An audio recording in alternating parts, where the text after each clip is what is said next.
నమస్కారం. ఈరోజు మే 26 మా నాన్నగారు శ్రీ వెంకటరమణారెడ్డి గారి 8వ వర్ధంతి. ప్రతి సంవత్సరం ఈ దినాన్ని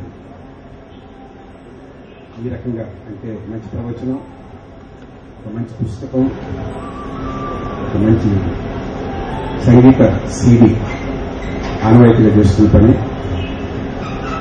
గతంలో మనకు వచ్చిన అనేక పండితులు, సరస్వతి పుత్రులు వారు మంచి పాత్రలు చేశారు. ఈరోజు మన అదృష్టం కొద్ది 3 ఏళ్ల ప్రయత్నపరంగా బ్రహ్మశ్రీ చాగంటి కోటేశ్వరరావు గారు ఈ కార్యక్రమానికి రాగలిగారు. నా అదృష్టంగా భావిస్తాను. నా అదృష్టం కాదు, మీ అందరి అదృష్టం కూడా. మీరు టీవీని తరచుగా వింటుంటారు, చూస్తుంటారు, కానీ ప్రత్యక్షంగా వినడం, ప్రత్యక్షంగా చూడడం అనేది కూడా ఒక రకమైనటువంటి యోగమే. వారికి శిరస్సు నుంచి నమస్కరిస్తున్నాను. మీ అందరి తరఫున మనసుకు హత్తుకునేట్టుగా వారు చేసే భాషణాలు మనం వింటూనే ఉన్నాం. ఆ రకంగానైనా సమాజానికి ఒక దిశానిర్దేశం కలుగుతున్నటువంటి ఒక మంచి సంకల్పంతో ప్రతి ఏటా ఈ రోజున ఇలాంటి ప్రవచనానికి ఒక ఆలోచన చేసి ఈ కార్యక్రమాన్ని నిర్వహిస్తున్నాం. మీరందరూ సాధారణంగా ఇలాంటి మీ సమయాన్ని వెచ్చించి ఇలాంటి వేసవిలో చెమటకి ఎదురొడ్డి మీరొచ్చి ఈ భాషణాన్ని విని నా ఈ ప్రయత్నాన్ని, ఇది మంచి ప్రయత్నం సుమాని భుజం తట్టి ప్రోత్సహించి మీకు ప్రత్యేక నమస్కారం. ఇప్పుడు బ్రహ్మశ్రీ చాగంటి కోటేశ్వరరావు గారిని కాలయాపం లేకుండా కార్యక్రమాన్ని ప్రారంభించడం కోరుతున్నాను. ముందుగా మీ అందరి తరఫున వారిని పుష్పమాలతో అలంకరిస్తాం.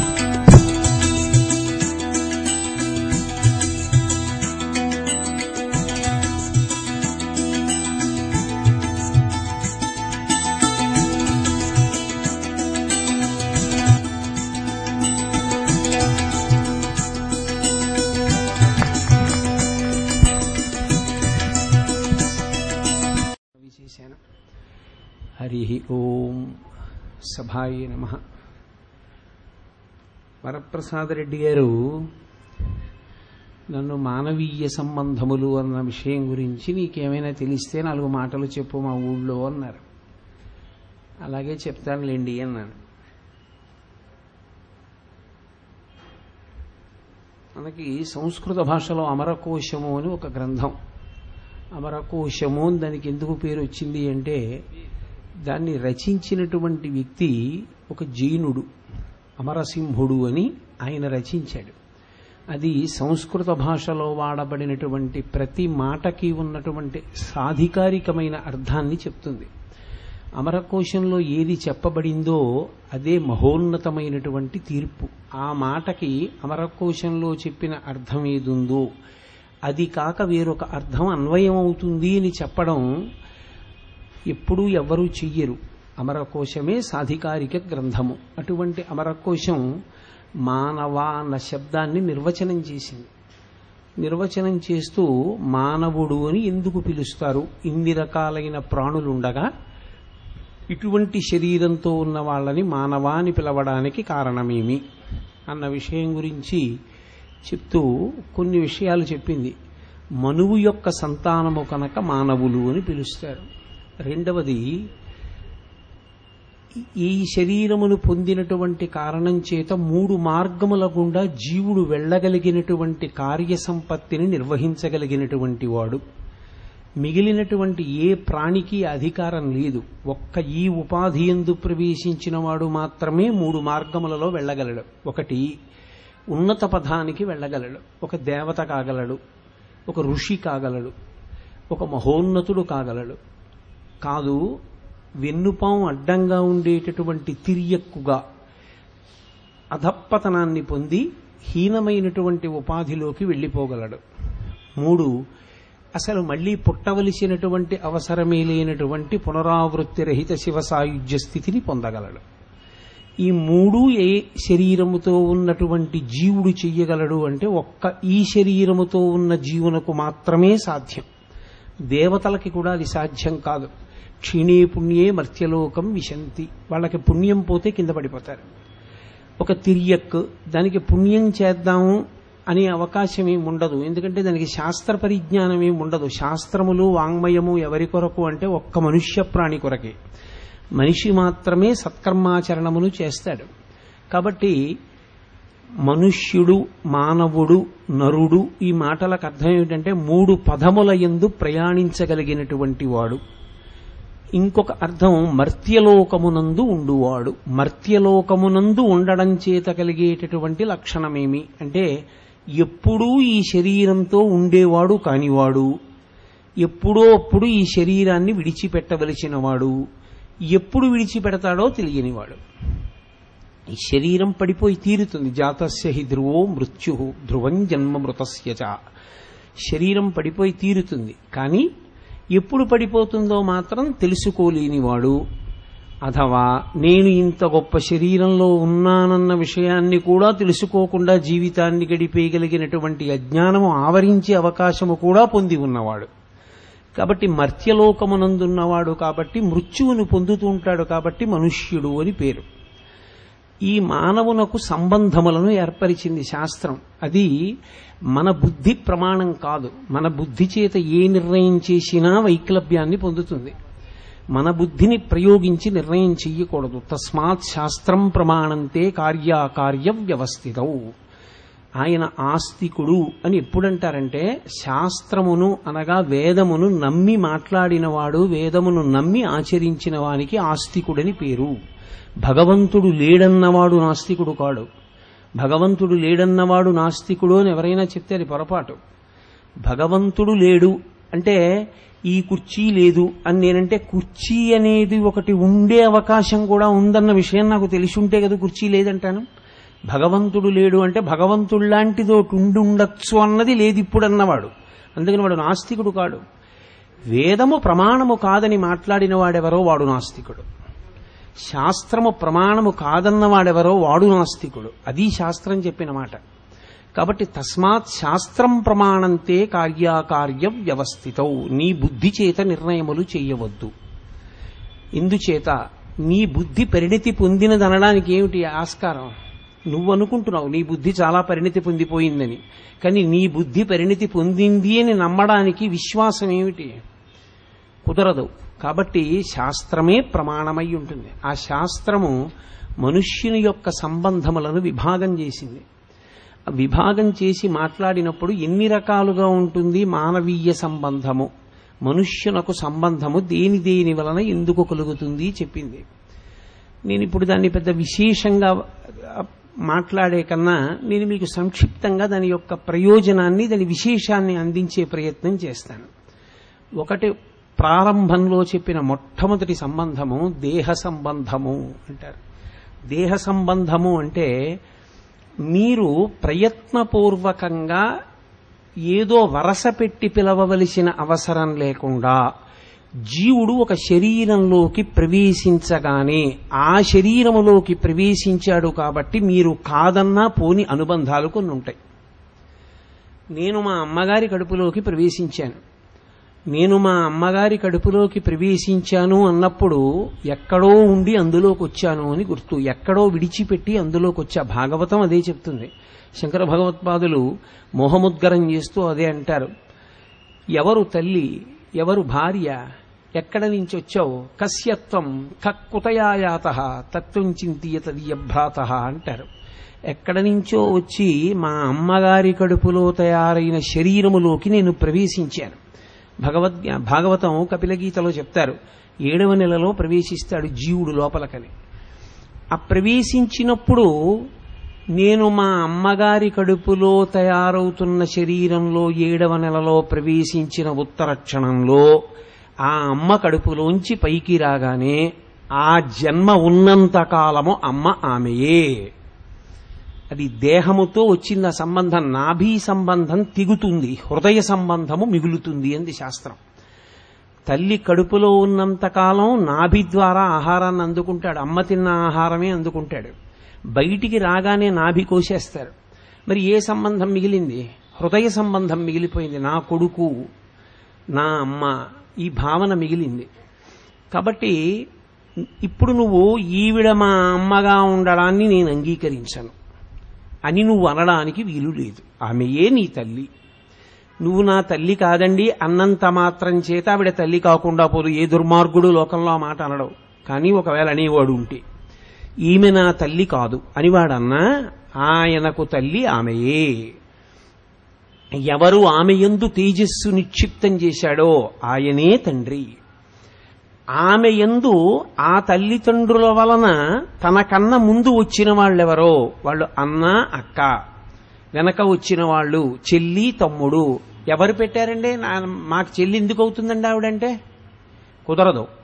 అది నీ దేహము ఆ కడుపులోంచి వచ్చింది కాబట్టి ఈ సంబంధములు వస్తాయి. వీటిని కాదు అనడానికి ఎవరికీ అధికారము లేదు, అంతే. ఇవి ఎందుకు వస్తాయి ఇలాగా అని అడిగారు.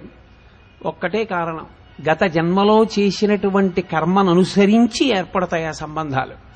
ఏ కడుపున పుట్టాలి, ఎవరు అన్నదమ్ములుగా ఉండాలి, ఎవరు తండ్రిగా ఉండాలి, ఎవరు తల్లిగా ఉండాలి నిర్ణయం చేసేటటువంటిది పరమేశ్వరుడు చేస్తాడు. కాబట్టి ఈ సంబంధములన్నీ ఎటువంటివి అని అడిగారు. ఇవి దేహ సంబంధములు. ఇవి దేహ సంబంధములు కనుక ఈ శరీరమునందు జీవుడు ఎంతకాలం ఉంటాడో అంతకాలం ఉంటాయి. ఒక్కసారి జీవుడు కోట్ల రంధ్రములుంటాయి శరీరంలో రోమకూపములతో కలిపి. చేసిన పాపపుణ్యములను బట్టి ఏదో ఒక రోమకూపంలోంచో కంట్లోంచో ముక్కులోంచో నిర్గమిస్తాడు. ఒక్కసారి జీవుడు శరీరాన్ని వదిలిపెట్టగానే ఈ సంబంధములన్నీ తెగిపోతాయి. అందుకే మైల పట్టించారు అంటారు. ఇందులో జ్ఞాతి 11 రోజులు.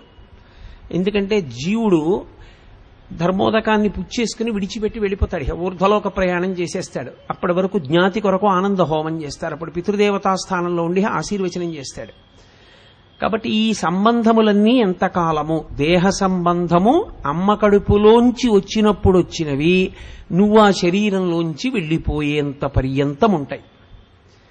ఈశ్వరుడు యొక్క నిర్ణయంలో చాలా చాలా గొప్పతనం ఎక్కడుందంటే ఇందులో మహాత్యాగముతో కూడుకున్నటువంటివి రెండిటిని ఆయన కల్పించాడు.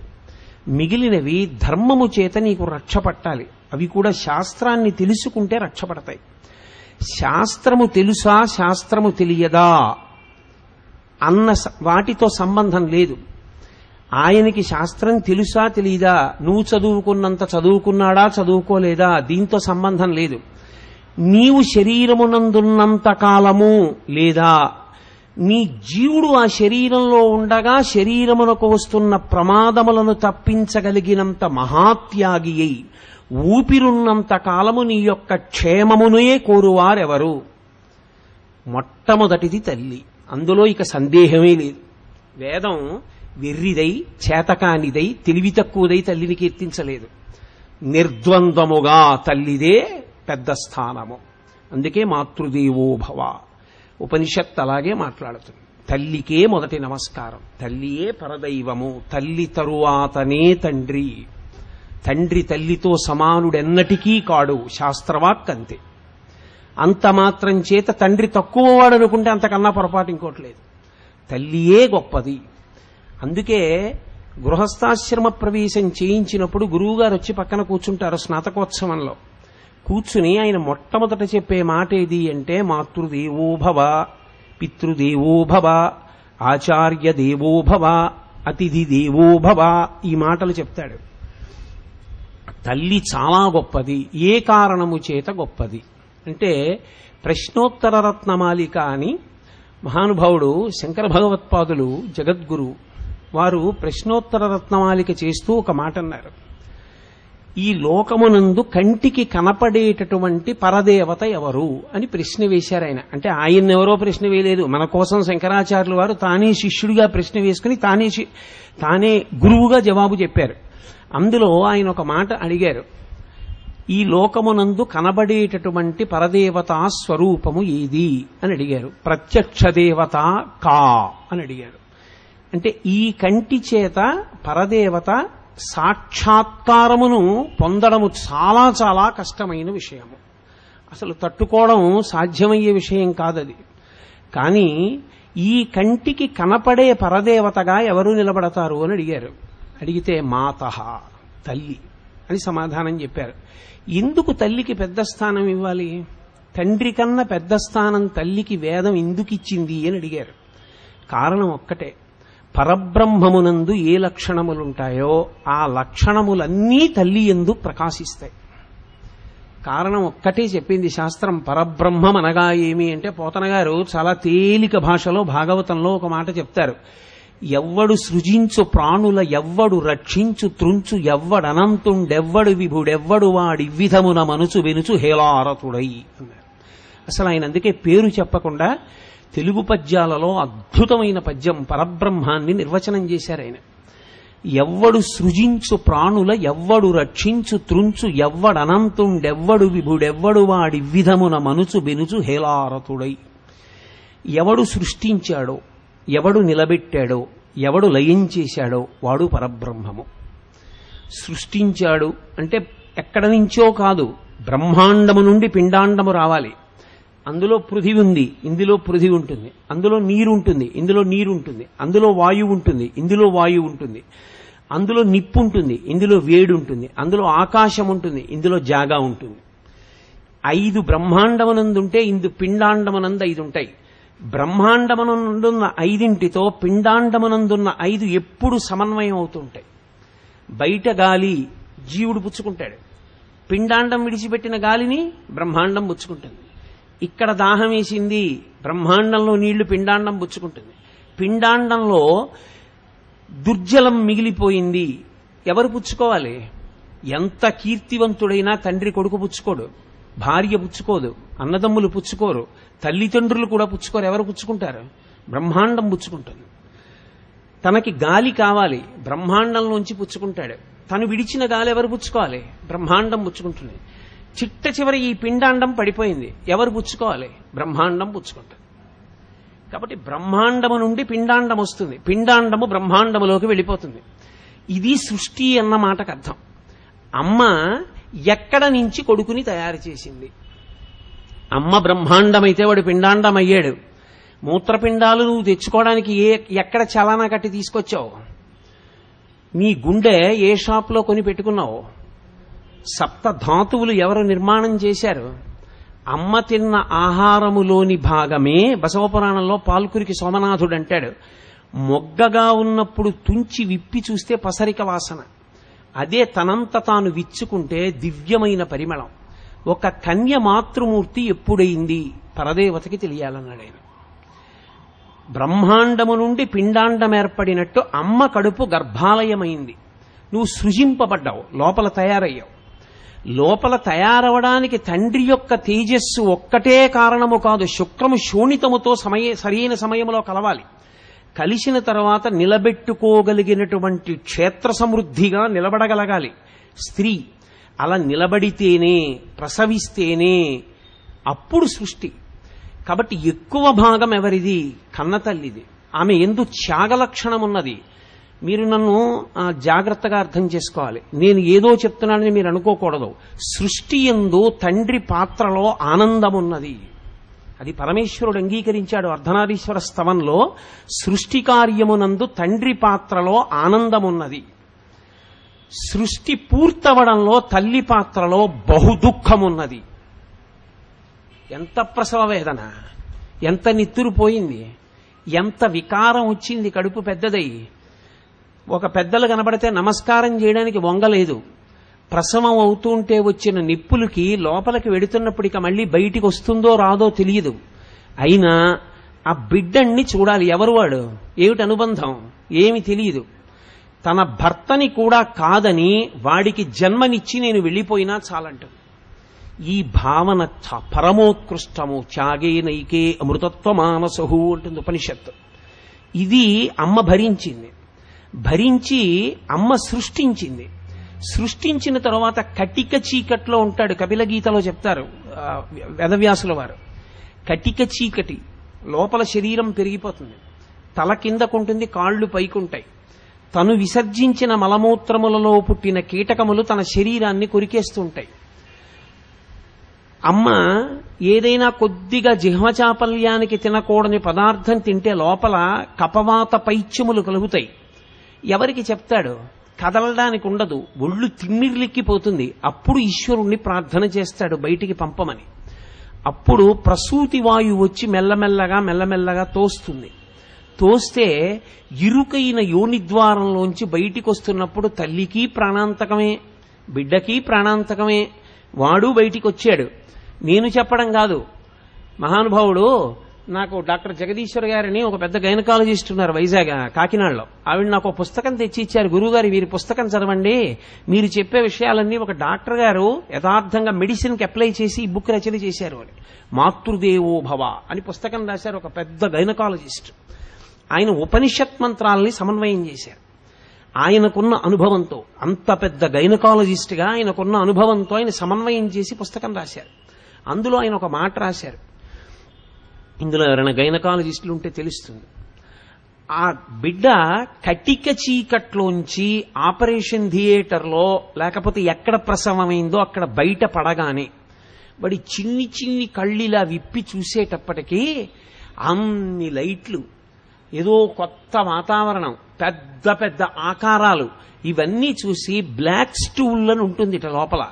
అంటే లోపల నల్లటి మలం రాయిలా ఏర్పడి ఉంటుందిట. వాడు పిరికితనానికి వశుడైపోయి భయపడిపోయి ఊపిరి బిగపట్టడంలో ఊపిరితిత్తులు ఆగిపోయి గుండె యొక్క కొట్టుకోవడం ఆగిపోతుందిట. ఆగిపోయి వాడికి ఆ బ్లాక్ స్టూల్ అడ్డుపడిపోతుంది, ఆ నల్లటి మలం అడ్డుపడిపోయి వాడికి కంఠం గాద్గదికమై ప్రాణోత్క్రమణం అవుతుంది, ప్రాణం పోయే స్థితి వస్తుంది. వచ్చినప్పుడు అది పరదేవత అంటే. అందుకు అమ్మకంత పెద్ద పీట వేసింది శాస్త్రం. ఏదో ఇద్దరి మధ్య తేడాలు పాటించడం వేదం యొక్క ఉద్దేశ్యం కాదు. వేదం ఎందుకందో అర్థం చేసుకోవడం విశాల హృదయం. కాబట్టి అమ్మ పిల్లవాణ్ణి చూస్తుంది. చూసి వీడు నా బిడ్డ. ఎప్పుడు నిత్తురోడిపోయి మావితో ఉన్న పిల్లవాణ్ణి చూసుకుని శరీర అధోభాగం అంతా కూడా పోటుతో ఉండగా చూసుకుని నా బిడ్డ అని దివ్యమైన ఆనందాన్ని పొందగానే దాన్ని వర్ణించాడు పాల్కురికి సోమనాథుడు. ఆమె స్తన్యము నుండి ఒక పసుపచ్చటి పదార్థం ఒకటి సిక్రీట్ అవుతుందట. అది ప్రపంచంలో ఇప్పటిదాకా ఎక్కడా తయారవలేదని రాశాడు. ఎందరో సైంటిస్టులు ట్రై చేశారు, అది మాత్రం తయారు కాలేదు. ఆ స్తన్యము నుండి ఊరినటువంటి పచ్చటి పదార్థాన్ని నా కొడుకన్న ప్రేమతో చంటి పిల్లాన్నిలా పొత్తిళ్లల్లోకి పెట్టుకుని గుండెలకి హత్తుకుని అమ్మ స్తన్యం నోట్లో పెట్టగానే ఆ పసుపచ్చటి పదార్థం నాలుకకి తగలగానే వాడికి ఏదో గొప్ప ఉపశాంతి కలిగి మళ్లీ గుండె కొట్టుకుని ఊపిరితిత్తులు పనిచేసి మూత్రపిండాలు జీర్ణ వ్యవస్థ పనిచేసి లోపల ఉన్నటువంటి నల్లటి మలం బయటికి వస్తుందట. ఆయన దాన్ని బ్లాక్ స్టూల్ అని వర్ణించాడు. అది బయటికి వచ్చిన తర్వాత వాడి ప్రాణం నిలబడుతుంది. అప్పుడు వాడు అమ్మ స్తన్యం మీద ఆధారపడతాడు. కట్టుకున్న భర్త ఆడదానికి పరదయం, సాక్షాత్తు ఈశ్వరుడు. ఏమే ఆకలేస్తోందే అన్నాడు అనుకోండి, ఉండండి ఇప్పుడే ఇడ్లీ చేస్తేస్తానంటాను. ఎంత కట్టుకున్న భర్తవనివ్వండి, నన్ను మీరు పవిత్రంగా అర్థం చేసుకోండి, నేను ఎంతో పవిత్రంగా మాట్లాడుతున్నాను. 10 మంది మధ్యలో ఏదైనా కొంచెం కామమోహితుడై ప్రవర్తించాడనుకోండి, బుద్ధుందా మీకు, ఎంతమంది ఉన్నారు అంటుంది.